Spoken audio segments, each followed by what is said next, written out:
Hello everyone. बात करते हैं यूपीएससी मेंस के एक और सवाल की।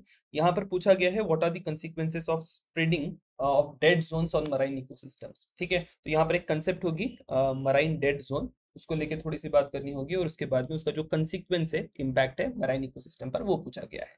Fine, so I have already given you कि ये एग्जैक्टली पूछा क्या क्या गया है। नाउ मिस्टेक यहाँ पर क्या हो सकती है, I have highlighted that also. आप ये पढ़ेंगे कि यहाँ पर वर्ड दिया है dead zone and you will start writing about dead zone. ठीक है, बहुत बड़ी गलती हो जाएगी। रीजन बीइंग कि डेड जोन पूछे ही नहीं है। ठीक है, सीधा सीधा पूछा है कि ये डेड जोन का ना मराइन इकोसिस्टम पे इंपैक्ट बता दीजिए। So do not focus on this particular part. Explaining dead zone is not required here. दूसरी चीज यहाँ पर आपको ध्यान में रखनी है कि अगर पूछा नहीं है डेड जोन के बारे में तो क्या कुछ कुछ भी नहीं बोलना है डेड जोन के बारे में, ऐसी बात नहीं है। So you will have to give a basic definition कि ये डेड जोन्स एग्जैक्टली क्या है, एटलीस्ट वो आपको यहाँ पर प्रोवाइड करना होगा। Right, so that is what you are suppose to do in this particular question. बात करते हैं इंट्रोडक्शन की। In introduction I have defined dead zones. ठीक है, बाय एंड लार्ज दो तीन तरीके से आप इसके इंट्रोडक्शन लिख सकते हैं। एक तरीका हो सकता है कुछ एक करंट अफेयर्स में सर लेके आइए। ठीक है, दूसरा तरीका यहाँ पर हो सकता है that will be providing definition. So I have chosen a very static way of going forward, तो मैं डिफिनेशन से शुरू कर सकता हूँ, आप करंट अफेयर्स बेस भी यहाँ पर कुछ लेकर आ सकते हैं। बात करें इन डेड जोन की डिफिनेशंस की। So what are dead zones? This dead zones are areas in ocean and large lakes with extremely low oxygen levels, also known as, यहाँ पर एक कीवर्ड मैंने एक और लिखा है, दैट इज हाइपोक्सिया जोन।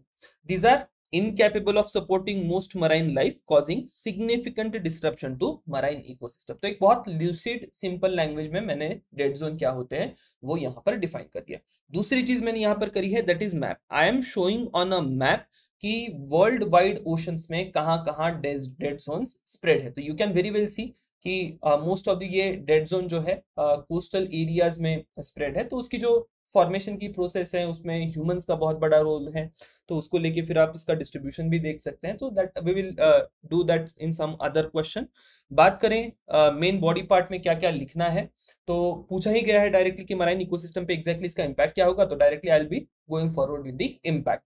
तो सबसे पहले it will result into loss of marine biodiversity. ठीक है, क्योंकि हाइपोक्सिया कंडीशन है, मराइन लाइफ जो है वो बहुत ही लिमिटेड होगी। मेरे पास एक एग्जांपल भी है, यहाँ पर मैंने एक एग्जांपल दिया है gulf of Mexico, world wide best example आप इसको कह सकते हैं रिगार्डिंग मराइन डेड जोन। क्योंकि ये जो गल्फ ऑफ मेक्सिको है, दो प्रोसेसेस यहाँ पर हो रही है। बहुत ज्यादा पोल्यूशन है क्योंकि यूएसए वाला जो इंडस्ट्रियलाइज्ड रीजन है वहां से मिसिसिपी रिवर में से ढेर सारा पोल्यूशन इस गल्फ ऑफ मेक्सिको में स्प्रेड होता है। If you do not know Gulf of Mexico कहां पर है, तो ये वाला जो रीजन है, this particular region is called as Gulf of Mexico. Now दूसरी चीज यहाँ पर ये भी है जो कंटेम्प्रेरी इशू या यूपीएससी बहुत इंटरेस्टेड होगी इसमें, दैट इज कि गल्फ ऑफ मेक्सिको और टेम्परेचर भी बहुत बढ़ रहा है, तो उसको लेके भी सवाल पूछा जा सकता है। तो I will keep this example in mind, या केस स्टडी के रूप में भी आप इसको थोड़ा सा प्रिपेयर कर लीजिएगा। अब ये हाइपोक्सिया कंडीशन है, there is no marine life, तो उसका इंपैक्ट क्या है? इसका इंपैक्ट है फूड चेन पर भी, क्योंकि अगर ऑक्सीजन नहीं है तो प्लैंक्टन्स नहीं बनेंगे, प्लैंक्टन्स नहीं बनेंगे तो जो एक्वेटिक या मराइन फूड चेन है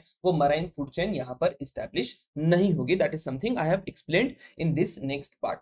बात करें ह्यूमन लाइफ पर इंपैक्ट की, तो there is disruption of fisheries. इसमें आप देखेंगे जो कमर्शियल फिश का स्टॉक है या जो भी फिश का पॉपुलेशन है वो डिक्लाइन होगा। अगर फिश पॉपुलेशन डिक्लाइन होगा तो डिफाइनेटली उसका इंपैक्ट हमारी इकोनॉमिक लाइफ पर होगा। एग्जांपल भी दिया है यहाँ पर मैंने बाल्टिक सी का, तो बाल्टिक सी में एक्सपांशन ऑफ डेड जोन आप देखेंगे और उस कारण से ये जो फिश स्टॉक है या जो फिश का पॉपुलेशन है बाल्टिक सी में वो डिक्लाइन हो गया है, और वहां की जो फिशरीज की इंडस्ट्री है it has been affected tremendously.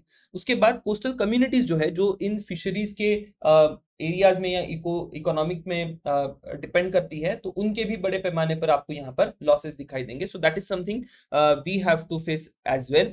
ऑल्टरेशंस in marine ecosystems are there. ठीक है, जो मराइन इकोसिस्टम है वहां पर लोकेटेड, उसमें ऑल्टरेशंस क्या क्या है, तो जो वहां की स्पीशीज है एक तो वो वहां से निकल गई है, राइट, क्योंकि वहां पर ऑक्सीजन नहीं है। दूसरा, एक तो उसका नंबर डाउन हो गया है, और तीसरी एक पॉसिबिलिटी आपको यहाँ पर दिखाई देगी कि there are species which are tolerant to low oxygen level such as jellyfish, they are thriving in a dead zone. ठीक है, तो जेलीफिश का किसी भी कोस्टल एरिया में या किसी भी मराइन वाटर में पाया जाना can be a sign, can be an indication कि उस पर्टिकुलर रीजन में ऑक्सीजन या न्यूट्रिएंट्स की जो अवेलेबिलिटी है वो डिक्लाइन हो रही है। तो इस प्रकार की इन्वेजिव स्पीशीज भी आ सकती है। ये एक बहुत हार्मफुल इम्पैक्ट है किसी भी मराइन इकोसिस्टम पे। मान लीजिए डेड जोन यहाँ पर स्प्रेड हो गए, डेड जोन बन गए, then we have jelly fish यहाँ पर आ रही है, इन्वेजिव स्पीशीज आ रही है, और बाद में फ्यूचर में आप उसको रिस्टोर भी कर दे, ठीक है, ऑक्सीजन का लेवल आप वहां पर बढ़ा भी दे किसी कारण से,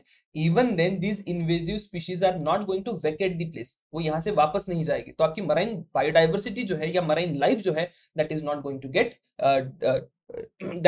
टू गेट री डिस्कवर्ड, या उसका आप कुछ भी नहीं कर सकते। हैबिटेट डिस्ट्रक्शन की बात करेंगे। हैबिटेट डिस्ट्रक्शन में आप क्या देखेंगे कि ये जो कोरल रीफ्स अगर होंगे इन सारे ही रीजन में, ऑक्सीजन कम हो जाएगी तो कोरल रीफ्स या जो सी ग्रास के मिडोज है ये सारे ही डेड हो जाएंगे, और अगेन ये एक बहुत बड़ा लॉस होगा बायोडाइवर्सिटी के टर्म्स में भी। Now there is impact on nutrient cycle also, क्योंकि यहाँ पर जैसे ही लाइफ उस पानी में खत्म हो गई, और वो जो लाइफ थी वो लाइफ न्यूट्रिएंट का रिसाइकिल करती थी। न्यूट्रिएंट का रिसाइकिल कैसे करती थी? सो एक एग्जांपल ले लीजिए, प्लैंक्टन है किसी पानी में, तो प्लैंक्टन क्या करेंगे? एटमॉस्फेयर से कार्बन डाइऑक्साइड एब्जॉर्ब करेंगे, ठीक है, और वो जो कार्बन डाइऑक्साइड एब्जॉर्ब हुआ, एक्वेटिक लाइफ का फूड चेन वहां पर तैयार हुआ, तो वो पूरा न्यूट्रिएंट जो है it will get circulated with in the ecosystem. अब जब प्लैंक्टन ही नहीं है या पूरा लाइफ ही वहां पर नहीं है, तो ये न्यूट्रिएंट रिसाइकलिंग वहां पर नहीं होगा। So that is one more major impact we are going to have. तो ये भी आपको यहां पर लिखना होगा। वे फॉरवर्ड क्या हो सकता है? पूछा गया है क्या वे फॉरवर्ड? नहीं पूछा गया क्योंकि ये प्रॉब्लम है, तो आपको यहां पर वे फॉरवर्ड देना होगा। तो वे फॉरवर्ड में I have two way forwards here, कि आप एक तो ये जो न्यूट्रिएंट का रन ऑफ है, ठीक है, एग्रीकल्चर है या आपका जो जितना भी वेस्ट वाटर है उसमें से जितना भी न्यूट्रिशन, एक्सेस न्यूट्रिशन रादर इस पानी में जा रहा है उसको आप कम कर दीजिए, ताकि यूट्रोफिकेशन की प्रोसेस ना हो। If you do not no eutrophication, search that term, very important from environment का पर्सपेक्टिव। तो यूट्रोफिकेशन ना हो, और यूट्रोफिकेशन नहीं होगा तो ऑब्वियसली बात है डेड जोन का फॉर्मेशन भी नहीं होगा, ठीक है। और साथ ही में मॉनिटर करते रहिए इसको, थोड़ा सा रिसर्च भी हमें करना पड़ेगा कि इन सारी प्रॉब्लम से कैसे हमें निपटना है, तो उसको लेके भी we will have to make efforts.